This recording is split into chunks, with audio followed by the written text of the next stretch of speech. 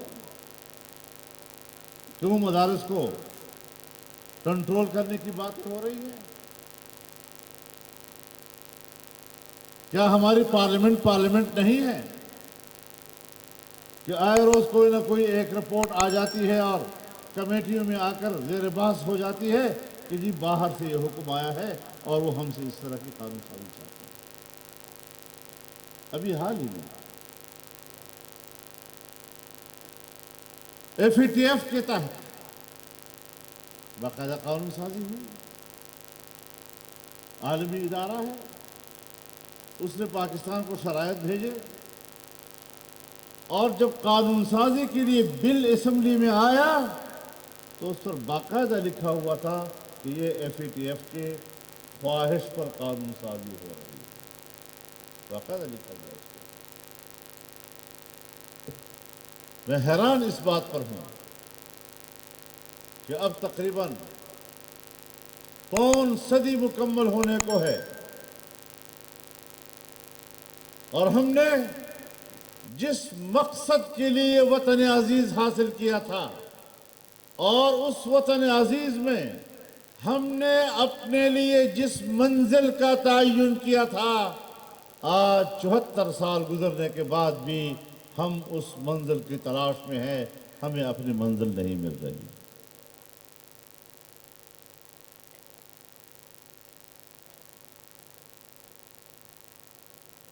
یہ تو آپ کی حب الوطنی ہے کہ مذہبی ذہن کے لوگ، دیندار لوگ، دینی مدارس سے وابستہ لوگ، دینی جماعتوں سے وابستہ لوگ، آپ کا مذہبی ووٹر وہ پاکستان کی ریاست کے ساتھ چپکا ہوا ہے، وہ ریاست کا وفادار ہے، لیکن ریاستی ادارے آپ کو ریاست سے پیچھے دھکیلنے کی کوشش کر رہے ہیں۔ ان کی ہر لمحہ یہ کوشش ہے کہ آپ کو غدار ڈکلیئر کیا جائے، آپ کو ملک کے لیے خطرناک قرار دیا جائے، دنیا کے سامنے مذہب اور مذہب سے وابستہ لوگوں کو بطور مجرم کے پیش کیا جائے، خطرناک پیش کیا جائے، لیکن آپ ہیں کہ آپ ریاست کے ساتھ چپکے ہوئے ہیں۔ اور آج آپ کے اس جلسے کی وساطت سے میں پورے اعتماد کے ساتھ یہ دعویٰ کر سکتا ہوں کہ اگر آج پاکستان باقی ہے، اگر آج پاکستان کے 4 صوبے ایک ہیں تو دینی قوتوں کی وجہ سے ایک ہیں، سیکولر قوتوں کی وجہ سے نہیں۔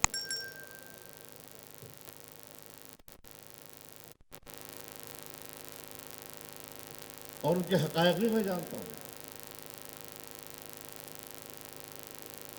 میں قوم پرستوں کو بھی جانتا ہوں کہ کیا سوچ ہے۔ میں سیکولر دنیا کی پاکستان سے وابستگی اور سوچ کو بھی جانتا ہوں۔ زندگی ان کے ساتھ گزر گئی ہے، اٹھتے بیٹھتے گزر گئی ہے۔ ہم جانتے ہیں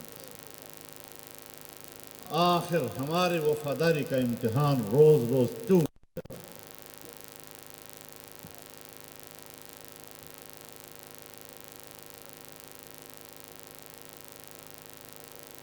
جب افغانستان پر حملہ ہوا تو امریکہ سے لے کر پوری مغربی دنیا اور پاکستان اور دنیا بھر میں سیکولر لابی نے ایک ہو کر ہمارے ملک کے نوجوان کو اشتعال دیا تاکہ مذہب اور ریاست آپس میں ٹکرائیں اور ریاستی قوت کے ذریعے سے مذہب اور مذہبی اداروں اور مذہبی لوگوں کا خاتمہ کر تہس نہس کر دیا جائے، لیکن یہ لوگ اشتعال میں نہیں آئے۔ انہوں نے ملک کا خیر سوچا، انہوں نے اس وطن عزیز کا خیر سوچا، مجھے معلوم ہے جنرل مشرف نے کس طرح اشتعال دلایا، کس طرح یہاں پر ایک سوچ کو آگے بڑھایا۔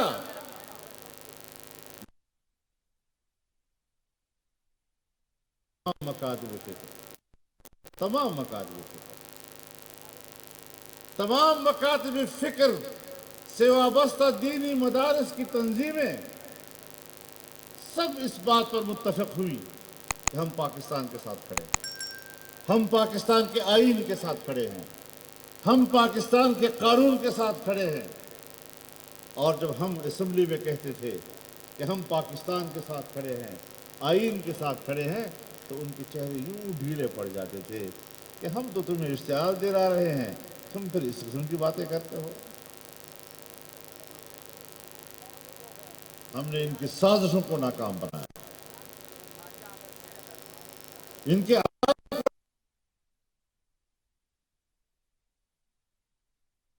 ابھی زندہ ہے اور وہ اپنی آنکھوں سے افغانستان میں امریکہ کے انجام کو دیکھ رہا ہے۔ اللہ نے اس کو اسی لیے شاید موت نہیں دی ابھی تک، تاکہ وہ اپنے آقا کے انجام کو افغانستان میں ذرا دیکھ سکے اپنی آنکھوں سے۔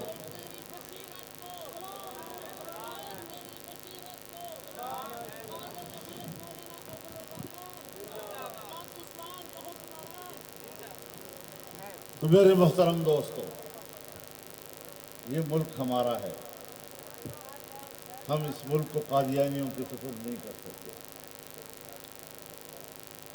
چھپے چھپے لوگ ہیں،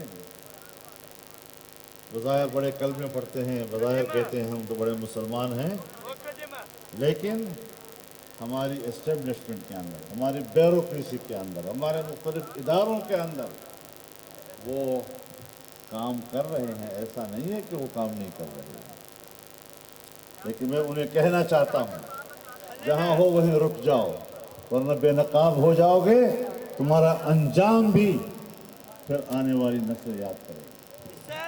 نعرہ تکبیر، نعرہ تکبیر، تاجدار ختم نبوت قائد ملت اسلامیہ حضرت مولانا فضل الرحمان۔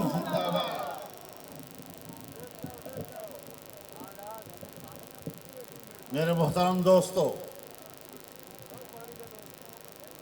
ان ناپاک عزائم کے لیے، ناپاک عزائم کے لیے اپنی مرضی کے حکمران بھی پاکستان میں لائے گئے۔ ان ناپاک مقاصد کی تکمیل کے لیے ملک میں دھاندلیوں کے ذریعے ناجائز حکومتیں قائم کی، لیکن الحمدللہ ہم نے ان کو ان عزائم میں کامیاب نہیں ہونے دیا۔ ناموس رسالت کے تحفظ کا قانون، اس کو ختم کرنے کے لیے یہ باہر سے ایجنڈا آیا۔ قادیانیوں کو غیر مسلم اقلیت قرار دینے والے آرٹیکل کو آئین سے نکالنے کا ایجنڈا آیا۔ ہماری تہذیب کو دفن کرنے کا ایجنڈا باہر سے آیا اور اس کے لیے پیسے بھی آئے،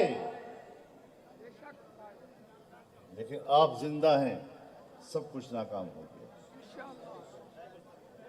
ان الذين كفروا ينفقون اموالهم ليصدوا عن سبيل الله فسينفقونها ثم تكون عليهم حسرة ثم يغلبون۔ یہ تو دنیا کی سزا ہے نا، والذین کفروا الی جہنم یحشرون، وہ آخرت کی سزا ہے۔ پیسے لگاتے رہیں، کتنا پیسہ افغانستان میں لگا، کتنا پیسہ تم نے پی ٹی آئی کو حکومت دینے کے لیے لگایا، ہمیں معلوم۔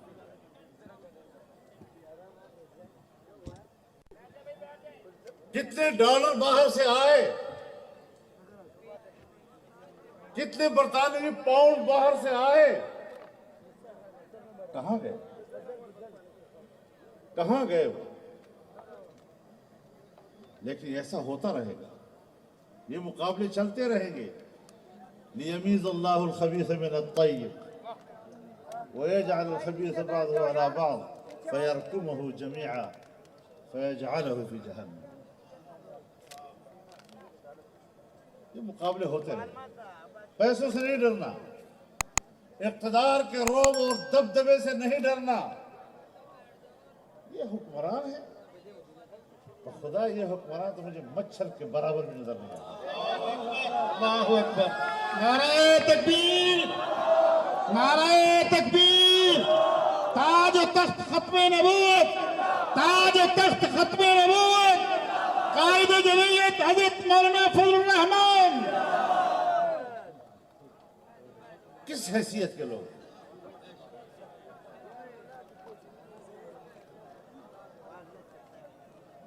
لیکن انشاءاللہ آپ حوصلے سے رہیں، احساس کمتری کا شکار نہ ہو۔ پوری دنیا کا افغانستان میں شکست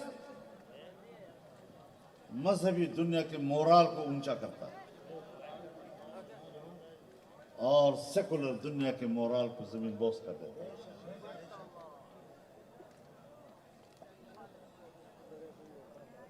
آج میں بھی کہتا ہوں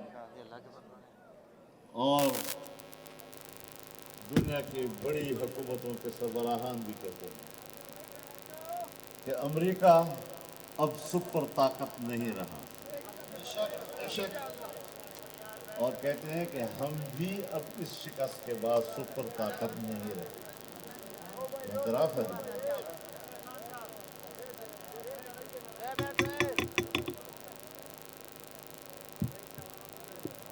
اور پھر جب یہ لوگ ناکام ہو جاتے ہیں پھر آپ کے ہمدردی میں دو جملے کہہ دیتے ہیں۔ ہمارے یہاں بھی تو ان کے ہمدرد پھرتے رہتے ہیں، تو ان کو بھی تو مجلس میں بیٹھ کر ان کی وکالت کرنے کے لیے ایک دو جملے چاہیے ہوتے ہیں۔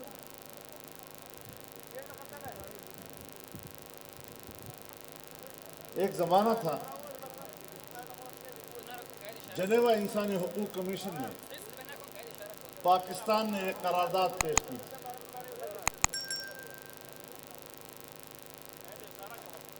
تو پوری دنیا میں ہمیں ایک ووٹ بھی نہیں مل سکتا، ایک ووٹ نہیں، اور وہ کشمیر کے حوالے سے انسانی حقوق کی قرارداد تھی۔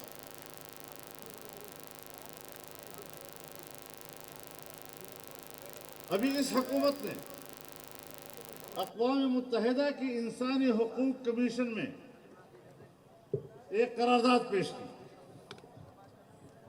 اور کیا کہا؟ ہمارے پاس اس وقت 57 ممالک کی حمایت حاصل ہے۔ میں خود بڑا حیران ہوا کہ تو بہت بڑی کامیابی ہے کہ کسی زمانے میں ہمیں ایک ووٹ نہیں ملا اور آج 57 ممالک کی ہمیں حمایت حاصل ہے۔ ظاہر خوشی تو ہوتی ہے کہ چلو کچھ تو ہوا۔ اگلے دن میں نے پتہ کیا کہ واقعی ہمیں 57 ممالک کی تائید حاصل ہے، تو پتہ چلا کہ اس کمیشن کے کل اراکین کی تعداد ہی 47 ہے، 57 کی حمایت کہاں سے آ گئی؟ جھوٹوں پہ لعنت، اور پھر ان 47 ممبران کے فورم پر جب آپ قرارداد پیش کرتے ہیں تو قرارداد پیش کرنے کے لیے 16 ممالک کی آپ کو تائید کی ضرورت ہے، ہمیں وہ 16 بھی نہیں ملے، اور جب کچھ بھی نہیں ملا ہمیں تو قرارداد ہی پیش نہیں کر سکے۔ تو ہمارے پیر صاحب نے کہا کہ ہم نے کب کہا تھا کہ قرارداد پیش کریں گے؟ منکر ہی ہو گئے اس طرح سے۔ اب آپ خود اندازہ لگائیں کہ وہ پبلک کو کس طرح گمراہ کرنے کی کوشش کرتے ہیں، اور پھر آپ دیکھ رہے ہیں آج کہ پاکستان کا عوام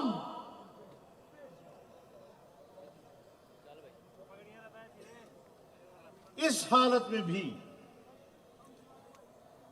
کہ جب غریب آدمی آج اپنی غربت اور بھوک کی وجہ سے خودکشیاں کرنے پہ مجبور ہو جاتا ہے، آج ملک کا ہر طبقہ اپنی معاشی اور اقتصادی پریشانیوں کی وجہ سے در بدر ہے۔ جیسے ہمارے اکابرین میں سے ایک بزرگ نے فرمایا کہ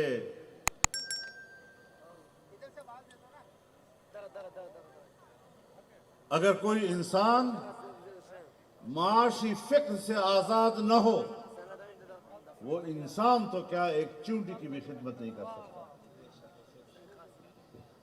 قیمتیں کہاں پہنچ گئی؟ عام استعمال کی چیزیں، خورد و نوش کی چیزیں، دوائیاں عام آدمی کی قوت خرید سے باہر جا چکی ہیں۔ غریب آدمی بازار میں جا کر سودا صرف نہیں کر سکتا آج۔ ڈاکٹر رو رہے ہیں، اساتذہ رو رہے ہیں، وکلاء پیٹ رہے ہیں، مزدور، کسان، اساتذہ، ہر طبقہ زندگی آج پریشانی کی حالت میں ہے، مضطرب ہے۔ ایسے کیوں کیا جا رہا ہے؟ تاکہ یہ لوگ اپنی صبح و شام کی پیٹ کی فکر میں لگ جائیں اور یہ اسلام کو بھول جائیں، وہ دین کو بھول جائیں، وہ ختم نبوت کو بھول جائیں، عقیدے کو بھول جائیں، اور صرف اپنی ذات کی فکر ان کو لاحق ہو جائے اور اس قابل ہی نہ رہیں کہ وہ کسی نظریے اور عقیدے کی تحفظ کے لیے کردار ادا کر سکیں۔ سب کچھ اسی لیے کیا جا رہا ہے۔ پھر بھی آپ کی ہمت ہے کہ اس تمام تر مشکلات کے باوجود آپ اپنے دین، اپنے ایمان، اپنے عقیدے، اپنے ختم نبوت، اپنی تہذیب اور اپنے تمدن کے تحفظ کے لیے پھر بھی جاگ رہے ہیں۔ یہ آپ کی ہمت ہے۔ ان حالات میں تو میں یہی کہہ سکوں گا کہ اپنی ہمت ہے کہ ہم پھر بھی جیے جاتے ہیں۔ تو یہ وہ ساری چیزیں کہ جن حالات سے پاکستان گزر رہا ہے، اور پاکستان میں ایک ہی چیز نشانے پر ہے، آپ کا دین۔ اس لیے ملک کو حاصل کیا گیا تھا کہ پھر یہی قوم اپنے دین کی حفاظت کے لیے میدان میں ہوگی۔ ہم نے اس لیے یہ ملک حاصل کیا تھا۔ 3 وجوہ بتائے جاتے ہیں، 3 وجوہ پاکستان کے بنائے۔ مذہبی لوگ کہتے ہیں کہ یہ ملک اسلام کے لیے حاصل کیا گیا تھا۔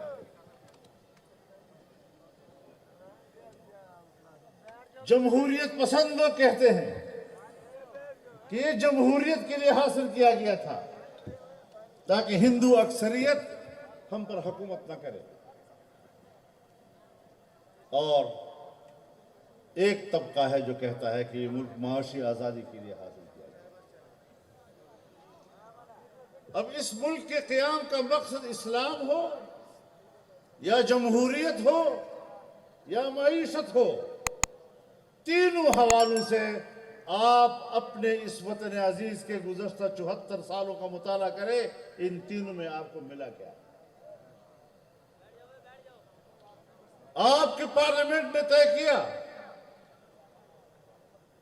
کہ قانون سازی قرآن و سنت کے تابع ہوگی، اور قرآن و سنت کے منافی کوئی قانون سازی نہیں ہوگی۔